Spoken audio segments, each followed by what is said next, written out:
Bonjour et bienvenue dans les féeries du jeudi. Donc aujourd'hui on va voir comment faire des ailes de papillon, un peu féerique évidemment. Ça c'est le domaine que j'exploite en ce moment. Donc là je prends une craie chez Sennelier qui est issue de la boîte Les ciels orageux. Et je vais venir mettre un joli fond. Bien blotté pour faire ressortir les ailes. Donc ça fait un peu de bruit, hein. Désolée.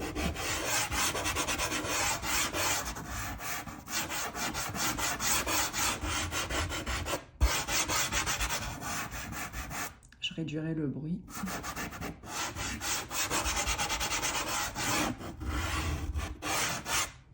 Voilà. Après, je viens faire pénétrer la poudre dans le papier de manière uniforme.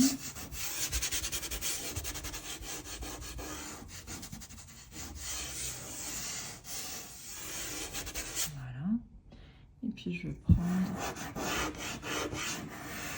d'autres craies pour nuancer. Donc essentiellement des bleus violets, c'est ici de la boîte générale Rembrandt. Vous avez une gamme bon, restreinte mais quand même de bleu violet,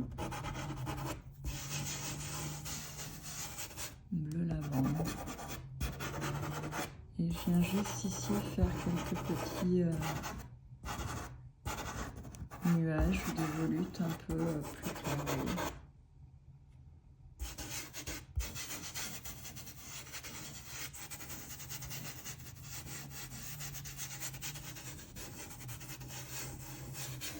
Donc après on peut les travailler un peu comme on veut, hein, si on s'amuse.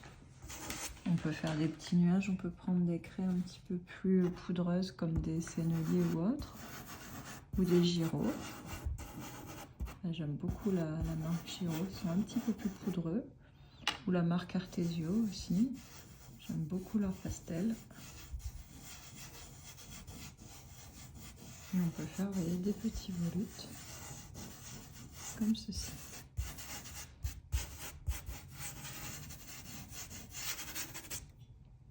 Je vais passer au tracé des ailes du papillon. Donc je vais prendre une couleur assez orangée, peut-être le 221 Carbotello. Je vous mettrai les numéros utilisés dans le descriptif. Hop. Donc le 221 Carbotello, Stabilo Carbotello. Et ici, je vais dessiner le haut de l'aile.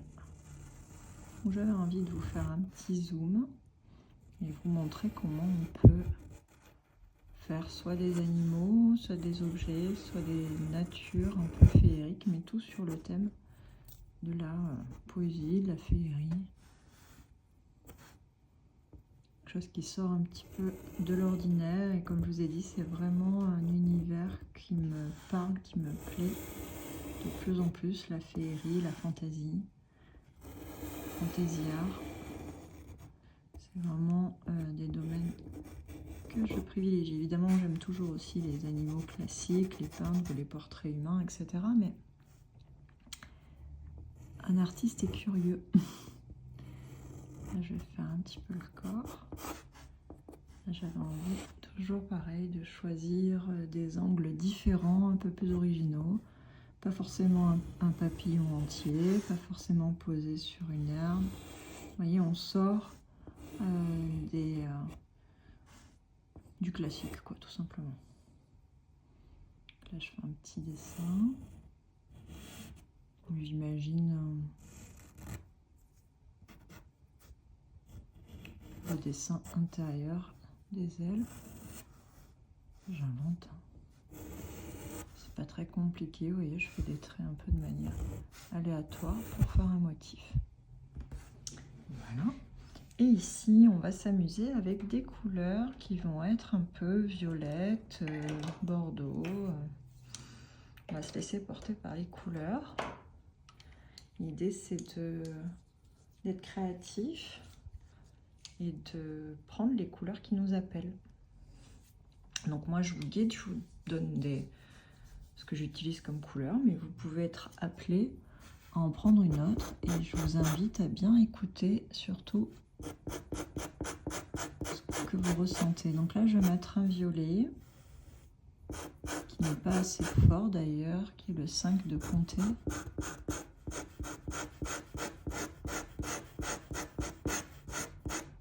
Et je vais venir vraiment mettre une couleur beaucoup plus forte parce que j'avais envie d'une couleur plus peps. Donc je vais prendre la craie rembrante, la violette, pareil, hein, toujours de la sélection générale. Et je vais venir ici, à la naissance des ailes, mettre un peu de poudre. Et vous voyez, je positionne des traits et je les laisse partir comme ceci, sans retenir la touche. Donc, je veux quelque chose d'un peu féerique. Peut-être prendre le 330, voilà, pour réchauffer un peu ça. Je rajoute des petits traits avec le 330 de Carbotello.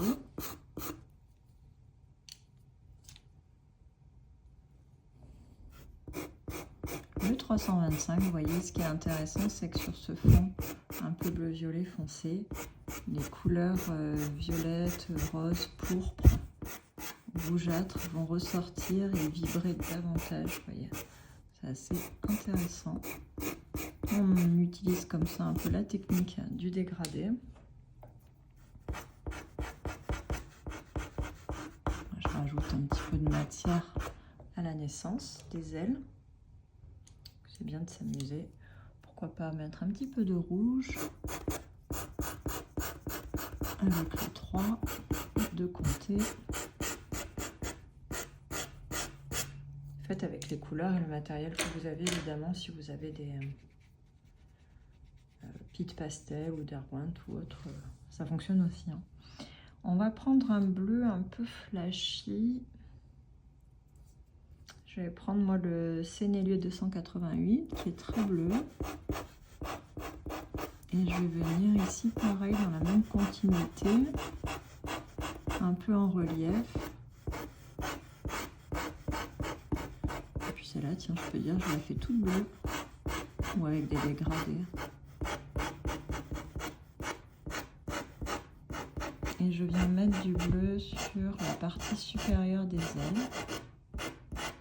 Donc 288 de Sennelier. Et je vais venir ici juste lisser de la racine vers là pour faire un petit dégradé léger. Et puis je vais rajouter des bleus turquoise un peu plus flashy. Bleu canard, les deux. Je vais prendre le 185 et le 214 de Carandache. Et je vais venir ici rajouter un peu de fantaisie, un peu de couleur. Je réfléchis pas, hein. J'agis à l'instinct et c'est ça qui est intéressant, hein. C'est des pastels pour lâcher prise, pour explorer, pour se faire plaisir, pour s'amuser et pour avoir un moment à soi. C'est très important. D'ailleurs, je travaille actuellement sur un programme qui va s'appeler Comment retrouver son souffle en 4 semaines, en partenariat avec une marque artisanale de pastels secs. Je ne vous en dis pas plus pour l'instant, c'est en cours de création et ça vous sera révélé plus tard. Voyez, et du coup ça fait vibrer la couleur. On peut estomper un petit peu. Alors je peux faire ça pour un côté un peu plus vaporeux et pour mélanger les couleurs, et je peux revenir par-dessus, superposer et améliorer le rendu ou le tracé.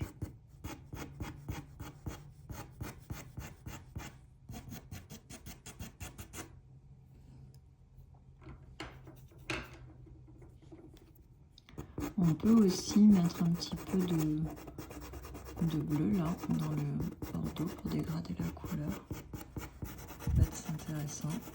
Alors mes traits se sont un petit peu effacés, mais c'est pas grave parce que je vais le motif, je veux les rendre plus forts avec un carandage par exemple, vous voyez, le 820, et je vais venir m'amuser avec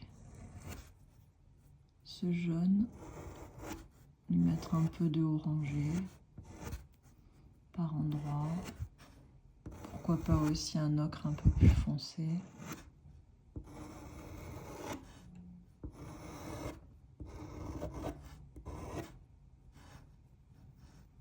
Là, je reprends un peu les nervures du papillon, les ailes. Je pose pas de questions, surtout spontanéité. Et vous voyez, ça fait ressortir un peu tout le motif. Je peux prendre le 615 et par endroit, vous voyez, je peux m'amuser. Enlever un peu de doré, hein, quand même, que ce soit peut-être un peu moins jaune. On peut jouer sur les différentes teintes autour de l'ocre, du jaune et du doré. On peut reprendre le 221, l'orangé. Franchement, amusez-vous avec les couleurs. Et c'est des couleurs qui sont complémentaires. En plus, au bleu-violet, l'ocre, le jaune, harmonieuse.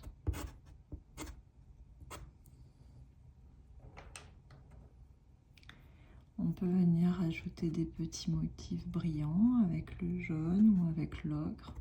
On peut imaginer des petits points ou comme des petites étoiles qui brillent, pourquoi pas. Sentez-vous libre. Pourquoi pas imaginer un motif un peu plus orangé dans le violet, ça va le faire vibrer. On pourrait avoir du relief. Il faut vraiment s'amuser ici avec les couleurs.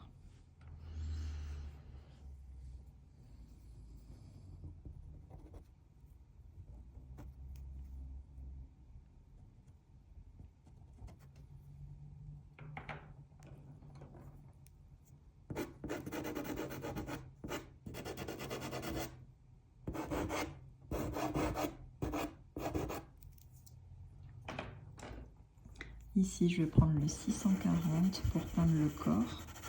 Avec une petite antenne, je vais rajouter un peu d'ocre et de doré pour le mettre davantage en relief.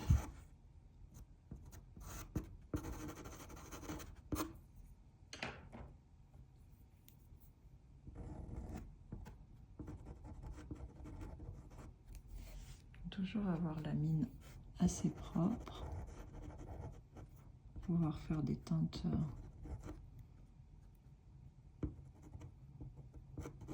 pas mélanger, en fait, pas faire des teintes sales, quoi, en fait, comme on appelle ça. On dit ne pas salir les teintes pastel. Hop. Et ici aussi, vous pouvez rajouter, comme si c'était un ciel un peu étoilé, des petites lucioles, pourquoi pas. Peuvent être orangés, jaunes ou dorés. Vous pouvez prendre aussi évidemment des pastels en craie. Franchement, amusez-vous. Et pour ma part, je vais venir le faire briller davantage. Je vais vous parler des craies de chez Sennelier, qui sont les irisés, que j'aime beaucoup utiliser. Et je vais prendre, donc c'est la gamme des irisés, et je vais prendre le rose fuchsia là. Je ne sais pas si j'ai encore le numéro parce que j'ai découpé les languettes, mais bon, c'est la boîte les irisés en fait. Et je vais venir, vous voyez, appliquer dans mon violet ici, voilà, ça se voit bien, dans mon prune violet, un peu de fuchsia pailleté.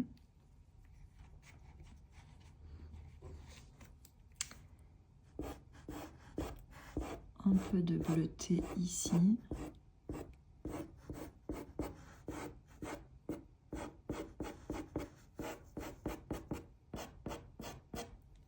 Je crois qu'il y a un turquoise aussi, voilà. Un vert. Et je viens comme ça, vous voyez, faire ressortir les teintes. Et donner donc un peu plus de féerie à notre création. Tiens, je dois avoir un doré.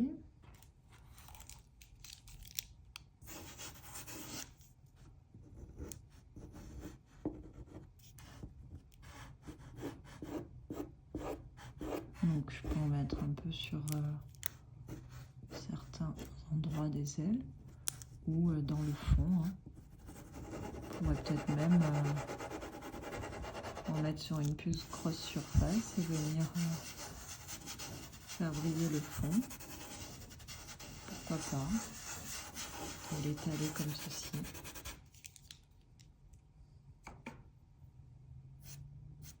Voilà, c'est des petits tutos de pastel rapides, juste pour quand si vous êtes débutant ou autre, vous voulez passer un petit moment pour vous évader dans la féerie. C'est accessible à tous. Après, vous pouvez vous amuser à parfaire, évidemment, à améliorer le rendu, à rajouter du motif. C'est voilà, il n'y a pas de limitation. Il n'y a pas de limite à la créativité. On peut renforcer, faire ressortir les teintes.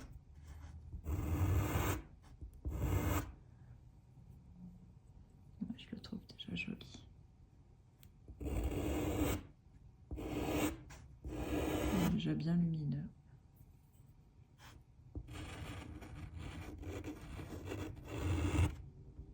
Et l'épaisseur. On peut rajouter un petit peu de lumière également pour finir.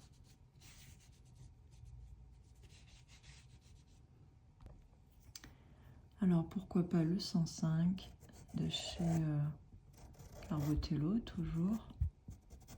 C'est un jaune assez lumineux. J'ai rajouté des petites touches de lumière ça et là sur la structure des ailes ou sur le motif. On peut prendre aussi une craie jaune très claire. Je vous montre un peu toutes les possibilités et on peut apporter vraiment, vous voyez. Alors ça c'est un petit bout qui me reste aussi de chez Sennelier. Voilà, j'espère que ce tuto vous aura plu. N'hésitez pas à partager vos créations sur le groupe Souffle de Femmes Créatives sur Facebook. Et je vous invite à d'ailleurs nous rejoindre si ce n'est pas déjà fait. Il ne me reste plus qu'à vous souhaiter une bonne journée et une bonne soirée. À très vite chez Souffle de Pastel. Bye bye.